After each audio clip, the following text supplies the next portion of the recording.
এটা breaking news শিৱসাগৰৰ ভটিয়াপাৰৰ বাৰিচুকত এজনৰ মৃত্যু গেছ নিৰ্গমনৰ প্ৰচণ্ড শব্দত হৃদক্ৰিয়া বন্ধ হৈ মৃত্যুৰ সন্দেহ মৃত লোকজনৰ নাম নৰেন গগৈ বুলি জানিব পৰা গৈছে আমি এই মুহূৰ্তত দৰ্শকসকলক জনাব বিচাৰিছো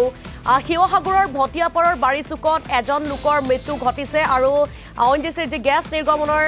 নিৰ্গমন ঘটি আছে আৰু সেই নিৰ্গমনৰ প্ৰচণ্ড শব্দতে হৃদক্ৰিয়া বন্ধ হৈ মৃত্যুৰ সন্দেহ প্ৰকাশ কৰিছে সকলোৱে আৰু মৃত লোকজনৰ নাম নৰেন গগৈ বুলি জানিব পৰা গৈছে আমি সবিশেষ তথ্য জানিবৰ বাবে আমাৰ সাংবাদিক মুজাকিৰ আমিৰৰ কাষলৈ যাবলৈ বিচাৰিছো মুজাকিৰ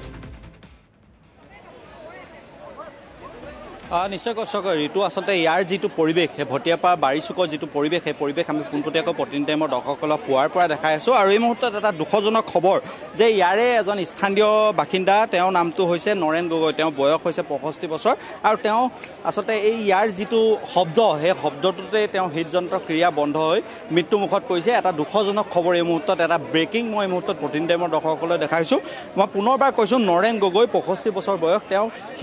হৃদপিণ্ড বন্ধ হোৱাৰ ফলতে তেওঁ যি মৃত্যু সেই মৃত্যু সাৱটি দিবলগীয়া হ'ল কাৰণ ইয়াৰ যিটো অৱস্থা সেই অৱস্থাটো এই মুহূৰ্তত যদি মই ইয়াৰ পৰিৱেশটো দেখাওঁ তেতিয়াহ'লে এক অবৰ্ণনীয় পৰিৱেশ ইয়াৰ যিটো শব্দ সেই শব্দটো বহুত দূৰলৈকে আচলতে এই শব্দ আচলতে গৈছে আৰু এই মুহূৰ্তত বিভিন্ন দল সংগঠনৰ বিষয়ববীয়াসকল ইয়ালৈ আহিছে আৰু যিহেতু ইয়াৰ স্থানীয় ৰাইজে এতিয়া খুব প্ৰকাশ কৰিছে যে ONGCৰ ফালৰ পৰা সম্পূৰ্ণৰূপে ব্যৰ্থ হৈছে যাৰ পৰিপ্ৰেক্ষিতত ইয়াৰ স্থানীয় যিসকল লোক আছে সেই লোকসকল এতিয়া ক্ষোভিত হৈছে তেওঁলোক এই সমগ্ৰ যিটো অঞ্চল সেই অঞ্চলটো এতিয়া প্ৰতিবাদ মুখৰ হৈছে আৰু এই মুহূৰ্তত দল সংগঠনৰ বিষয়ববীয়া আছে 48 ঘণ্টা সময় পাৰ হৈ গ'ল আকৌ কৈছোঁ ONGCৰ ব্যৰ্থ হৈছে ONGCৰ ব্যৰ্থতাটো ঢাকিবৰ বাবে ইয়াৰ পৰা সংবাদ মাধ্যম বা ইয়াৰ যিসকল স্থানীয় লোক সেই লোকসকলক প্ৰৱেশ নিষিদ্ধ কৰিছে কি ক'ব আচলতে এইটো ONGCয়ে মানি ল'ব লাগিব যে এইটো সম্পূৰ্ণ দুখ ONGCৰ গাত একমাত্ৰ দুখটো হৈছে তেখেতসকলে একমাত্ৰ কম্প্ৰমাইজ নামৰ যি কামটো আচলতে যি প্ৰাইভেট ছেক্টৰৰ কোম্পানী আচলতে কামত দি এনেধৰণৰ ইমান এক বৃহৎ দুৰ্ঘটনাৰ সৃষ্টি কৰিছে এই ONGCৰ ED গৰাকীক আচলতে আপোনালোকৰ যোগেদি সকীয়াই দিছোঁ যে সাধাৰণ ৰাইজে ইমান এটা ডাঙৰ ঘটনাৰ পাছতো তেখেতসকলক সোমাব দিয়া নাই তেখেতসকলে এইটো একচেপ্ট কৰি লৈছে যে তেখেতসকলৰ ভিতৰত নাযায় কিন্তু তাৰ পাছতো ৰাতিপুৱা একো খাবলৈ পোৱা নাই কিন্তু তাৰ পাছতে ONGCৰ অকমন্য আচলতে ED গৰাকীয়ে ক্ৰীম বনাৰ পানী বটল যোগান ধৰি আচলতে তেখেতে কি বুজাবলৈ বিচাৰিছে আমাৰ সম্পদসমূহ লুণ্ঠন কৰি আমাৰ ৰাইজক আচলতে এনেকৈ আচলতে আভুৱা দি আচলতে ইমান অকমন্যতাৰে আচলতে আঁতৰি দিছে এই ONGCৰ ED তেখেতে আচলতে আমি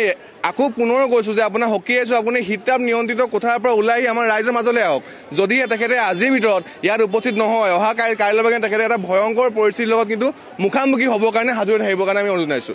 নিশ্চয়কৈ এই মুহূৰ্তত মই যিহেতু সামগ্ৰিক যিটো পৰিৱেশ সেই পৰিৱেশটো এই মুহূৰ্তত দেখাইছোঁ যিহেতু অবৰ্ণনীয় এক পৰিৱেশ ইয়াৰ পৰা সংবাদ মাধ্যম বিভিন্ন যিসকল লোকসকল সেই লোকসকলৰ প্ৰৱেশ নিষিদ্ধ কৰিছে সেইবাবে আমি ভিতৰৰ যিটো পৰিৱেশ সেই পৰিৱেশটো এই মুহূৰ্তত দেখাব পৰা নাই কিন্তু ইয়াৰ যিসকল স্থানীয় লোক সেই লোকসকল এতিয়া ক্ষোভিত হোৱা পৰিলক্ষিত হৈছে আজি পুৱাৰ পৰা এই যি ভটিয়াপাৰ বাৰিচুক আছে বাৰিচুকত এক প্ৰতিবাদ মুখৰ হৈছে আৰু এই মুহূৰ্তত বিভিন্নজন আছে মই বিভিন্নজনৰ পৰা জানিম এই মুহূৰ্তত এগৰাকী মহিলা আছে মই আপোনাৰ পৰা আচলতে বাইদেউ জানিম যথেষ্ট দুৰ্ভাগ্যজনক এক ঘটনা সংঘটিত হ'ল কিন্তু সম্পূৰ্ণৰূপে ONGC ব্যৰ্থ হৈছে কি ক'ব সম্পূৰ্ণ ব্যৰ্থ হৈছে এই 4 দিন 3 দিন ধৰি আজি মহিলাসকলৰ দুৰৱস্থা হৈছে আমি দেখিছোঁ হাহাকাৰ কৰি ফুৰিছে ঘৰ দুৱাৰ এৰি তলা মাৰি তেওঁলোকে চাহ পানী অকণমানো পোৱা নাই ঠাণ্ডা পানীও পোৱা নাই এতিয়ালৈকে এই খাবলৈ নাপায় এতিয়া গাড়ীখন অহা দেখি টনা যোৱা লাগিছে মানুহবিলাকে আৰু এতিয়া এইটো সুৰক্ষিত হৈ থকা নাই গতিকে অনাগত দিনত যদি আৰু ইয়াতকৈ বেয়া কিবা ভয়াৱহ ব্যৱস্থা পৰিস্থিতি হয় প্ৰতিঘৰ মানুহৰে দায়িত্ব চৰকাৰে বা ONGCয়ে ল'ব লাগিব দায়িত্ব আচলতে বাগজানৰ যিটো ঘটনা সেই ঘটনাটো কিমান দিন সংঘটিত হৈছিলে সকলোৱে দেখিছিলে পুনৰ বাগজানৰ দৰে ঘটনা সংঘটিত হ'বলৈ গৈ আছে শিৱসাগৰ ভটিয়াপাৰ বাৰিচুক আচলতে ONGC কৰ্তৃপক্ষই সেইটোৱে হ'বলৈ দি আছে নি বাৰু আপুনি কি ক'ব ক'বলৈ গ'লে ONGC কৰ্তৃপক্ষই সেইটো হ'বলৈ দি আছে কিন্তু তথাপিতো ONGC এতিয়ালৈকে কোনো দিয়ে আমি আলোচনাৰ মৰ্মত মাতিছিলোঁ তেখেতলোক নাহিলে আৰু জদামৰ্ক SK পেট্ৰলিয়ামে ইয়াৰ পেট্ৰল নিব আহিব পাৰে কিন্তু গেছ পতাৰ পিছত কোনো স্বত্বাধিকাৰ বা কোনো মানুহে যে চিকিৎসা লাগে উন্নত মানদণ্ডৰ যে আহাৰ লাগে কালিৰ পৰা দেখিছোঁ 2-3জন মানুহ অসুস্থ হৈছে আমাৰ কেন্দ্ৰীয় সমিতিৰ অনুপ চেতিয়া ডাঙৰীয়া আমি জয়সাগৰত কালি এডমিট কৰিছোঁ আৰু স্থানীয় লোক এজনৰ মৃত্যু হৈছে শ্বাস-প্ৰশ্বাসত যে নিগত গেছে কিমানখিনি এফেক্ট কৰিছে সেইখিনি কোনো জানিব পৰা নাই তথাপিতো ONGCক আমি চিকিৎসাৰ কাৰণে অনুৰোধ জনাইছিলোঁ মাস্ক দিবলৈ কৈছিলোঁ এতিয়ালৈকে একো তেওঁলোকে বিহতা ল'ব পৰা নাই দুখন মাত্ৰ ফায়াৰ ব্ৰিগেডে এইটো গেছ নুমাব নোৱাৰে মাত্ৰ তেওঁলোকে দূৰৰ পৰা আছে ৰাষ্ট্ৰীয় পৰা স্পেচিয়েল মাতক তেওঁলোকে এতিয়ালৈকে স্পেচিয়েলো মাতিব পৰা নাই আৰু ইয়াত বিভীষিকা সৃষ্টি হৈছে আমি খিলঞ্জীয়াসকলে আমাৰ জনজাতিটোৰ ওপৰত বিভীষিকা এনেকৈ মৃত্যু কেইলি বিভীষিকা সৃষ্টি কৰিবলৈ আমি তেওঁলোকক অধিকাৰ দিয়া নাই আৰু আমি সদৌ মটৰ যুৱ ছাত্ৰজনে দাবী জনাইছোঁ এই জধামূৰ্খ এছ কে পেটেলক ব্লেকলিষ্ট কৰিবলৈ আমি অনুৰোধ জনাইছোঁ নিশ্চয়কৈ আচলতে ইতিমধ্যে উল্লেখ কৰিছে মই ইতিমধ্যে উল্লেখ কৰিছোঁ প্ৰথম দিনাখনৰ পৰা উল্লেখ কৰি আছোঁ যে এছ কে পেট্ৰ' নামৰ যিটো ঠিকাদাৰী প্ৰতিষ্ঠানৰ নামত এই যিটো ৰিগ চলি আছিলে সেইজন হৈছে তেলচুৰ চিৰি বা কৃষ্ণ আগৰৱাল সেইজনৰ নেতৃত্বত আচলতে এই যিটো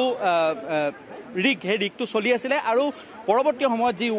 ONDCয়ে বিশেষকৈ দেখা গৈছে যে 48 ঘণ্টা ধৰি ONDC কিদৰে ব্যৰ্থ হৈছে তাৰ যি প্ৰতিচ্ছবি সেই প্ৰতিচ্ছবি আমি পোনপটীয়াকৈ দেখাই আছোঁ কিন্তু দুৰ্ভাগ্যজনকভাৱে ONDC যিজন ED সেইজন এই যি ঘটনাস্থলী সেই ঘটনাস্থলীত এই মুহূৰ্তলৈকে উপস্থিত হোৱা নাই সেইটো আটাইতকৈ দুৰ্ভাগ্যজনক কাৰণ তেওঁ কালি ইতিমধ্যে আমি সংবাদ মাধ্যমত দেখুওৱা যিখন নতুন দিল্লীৰ পৰা প্ৰেৰণ কৰা যিখন সংবাদ প্ৰেছ বিবৃতি যিখন সংবাদ মাধ্যমলৈ প্ৰেৰণ কৰিছে সেইখনত অকল এটা কথাই লিখি আছে যে তেওঁলোকে এই যি এই গেছ নিৰ্বাপনৰ চেষ্টাহে চলাই আছে কোনো ধৰণৰ সময়সীমা বান্ধি দিয়া নাই যে কেতিয়ালৈকে গেছ নিৰ্বাপন হ'ব বা এই তেওঁলোকে আৰু এটা কথা সেই পত্ৰখনত উল্লেখ কৰিছে যে কাইলৈৰ পৰা এই যিটো অঞ্চল সেই অঞ্চলটো সংবাদ মাধ্যম হওক বা স্থানীয় যিসকল লোকসকল সেই লোকসকলৰ প্ৰৱেশ নিষিদ্ধ কৰিছে আৰু ইয়াৰ যিসকল স্থানীয় লোক আছে সেই লোকসকলেও এতিয়াও ভিতৰলৈ যাব পৰা নাই ফলত তেওঁলোকৰ যিটো ব্যৰ্থতা সেই ব্যৰ্থতাটো সম্পূৰ্ণৰূপে ঢাকিবলৈ চেষ্টা কৰিছে ONGC কৰ্তৃপক্ষই যাৰ পৰিপ্ৰেক্ষিতত 48 ঘণ্টা ধৰি এই দিশৰ কাষতে থকা যিখন দিশো আছে আপোনাৰ কাষলৈ আমি পুনৰ আহিম আপুনি আমাক তথ্যসমূহ দাঙি ধৰিব যি 3 দিন ধৰি গেছ নিৰ্গত হৈ আছে সেই গেছ নিৰ্গমনৰ প্ৰচণ্ড শব্দত হৃদক্ৰিয়া বন্ধ হৈ এজন লোক মৃত্যু মুখত পৰা খবৰ ইতিমধ্যে লাভ কৰা হৈছে আৰু শিৱসাগৰ ভটিয়াপাৰস্থিত যি